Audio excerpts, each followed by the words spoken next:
গরিব বোন যখন বড় দিদির বাড়ি যায়। হে মনা, মাসির বাড়ি চল। মাসির বাড়ি কালকে পুজো, মাসি ফোন করে ডেকেছে। আজকে গিয়ে সমস্ত কাজকর্ম করে দিয়ে আসতে হবে, নইলে ওরা খুব রাগ করবে রে মনা। শিগগিরই চল, মাসির বাড়ি গিয়ে কাজগুলো করে দিয়ে আসি। হ্যাঁ মা চলো, মাসির বাড়ি কাজ করে দিয়ে এলে মাসি আমাদের লাড্ডু খেতে দেয়, তাই না বলো মা? ও মা, আমিও যাবো, লাড্ডু খাবো।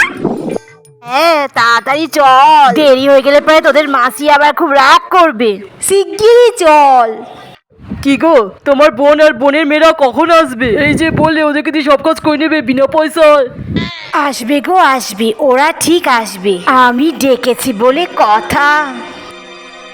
মাসি আমরা এসে গেছি। মাসি আমিও এসেছি। উফ দিদি রে, বাইরে খুব রোদ, এক গ্লাস জল হবে? রান্নাঘরে টাইম করে জল তোলা আছে, ওখান থেকে নিয়ে খা। আর শোন, ভালো করে কাজকর্ম করিস তোরা।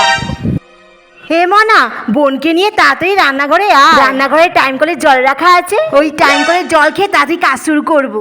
আয় তাড়াতাড়ি আয়, তাড়াতাড়ি আয়। A few moments later. মাসি একদম চাকাচাক করে দিয়েছি। হ্যাঁ মাসি, সব চাকাচাক করে দিয়েছি। হ্যাঁ দিদি, সব পরিষ্কার করে দিয়েছি, তোর কোনো চিন্তা নেই। বাহ খুব ভালো। এই নে, কত পুরো জামা কাপড় এনেছি, তোদের গায়ে হয়ে যাবে। এই নে তোরা পরিস। কি মজা, কত জামা কাপড়! কি মজা, কত জামা কাপড়! ওরে মেয়েগুলো, জামা কাপড় নিয়ে এবার বাড়ি চল, গিয়ে আবার রান্না চালাতে হবে। বলো দিদি, যখন গরিব বোনের বাড়ি আসে।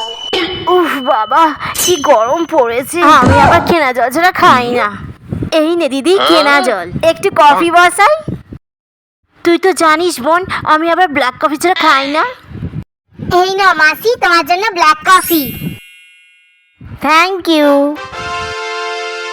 মাসি এই নাও, পায়েস খাও। আবার পায়েস? তাহলে তো আমি ব্ল্যাক কফিটা পরে খাবো, আগে পায়েসটা খাবো। পায়েস আমার ভীষণ প্রিয়।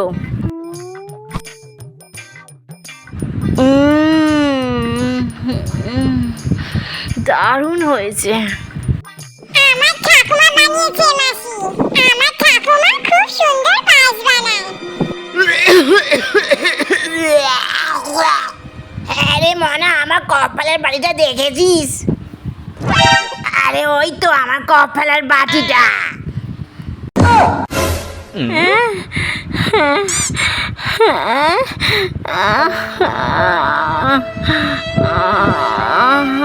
আরে কোন মাসি তো ওকে নিয়ে গেল রে? মাসি পাছলা হইলি ভালো তো। ওরে, এ কি সর্বনাশ হলো রে! আমার দিদি আমার সঙ্গে আর সম্পর্ক রাখবে না রে।